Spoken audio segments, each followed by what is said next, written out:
नमस्कार खबर ओडिया को आपण मानक बहुत बहुत स्वागत। आज आम जाना सांब दशमी कहीं पालती और यार पूजा करिवार सठिक नीति नियम विधि। सांब दशमी पौष शुक्ल दशमी दिन पालन करा जाए। सांब दशमी होउची सूर्य पूजार पर्व। जेपरी कुमार पूर्णमी चंद्र पूजा पर्व वर्षर 12 मास जाक विभिन्न पर्वपर्वाणी पालित हेउथिले मध्य मुख्यतः श्रावण अमावास्या चितलागी ठारू पौष शुक्ल दशमी सांब दशमी मध्य अधिकांश पर्व पालित होइथाए।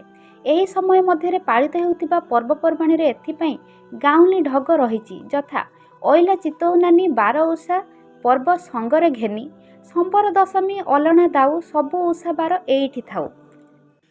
सांब दशमी को चंद्रमान वर्षर शेष पर्व कहिबार तात्पर्य हेउछि एहापर चितलागी अमावास्या पर्यंत प्राय 6 मास पर्यंत आउ एते पिठापणार पर्व पड़े नाही। ओडियांक सुस्वादु सुमष्टि तृप्तिकर खाद्य प्रस्तुति दक्षतार असल निदर्शन कथा अच्छी। संबर दशमीर मनीष गोटे को पिठा गोटे। कृषि प्रधान ओडिशा राज्य रे ए समय पनीपरिवार प्राचुर्यर समय। विभिन्न पनीपरिवार ए पर्व रे जेउ तरकारी प्रस्तुत हुए ताकू घड़घड़ा तीयण कुहा जाए। एही पर्वर मुख्य हेउची एही घांट तरकारी घड़घड़ा तीयण। नारी माने निज संतान संतति मंगल कामना करी सांब दशमी पर्व निष्ठार सह पालन करती। एही पर्वर विशेषत्व हेउची सूर्यंकर आकाश रे 3 स्थिति को लक्ष्य करी घरे 3 प्रकार धूप बा पूजा अनुष्ठित होइथाए। अरुणोदय समय प्रथम धूप हुए। हिंदू नारी शुद्धपूत शुचिमंत हुई एही मुहूर्त रे फलमूल और मिष्ठान इत्यादि नैवेद्य बाढ़ती।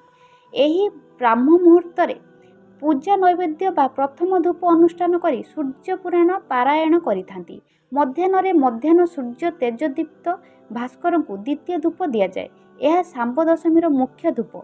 एथिरे गईठा अटकाड़ी विभिन्न प्रकार पिठा खेचुड़ी घड़घड़ा तीयण आदि भोग हुए। शेष धूप बा तृतीय धूप हेउची संध्या समय अस्ताचलगामी सूर्यदेव निमित्त। धूपरे मध्य एंडुरी काकरा मालपुआ गजा आदि नैवेद्य अर्पण करा जाए।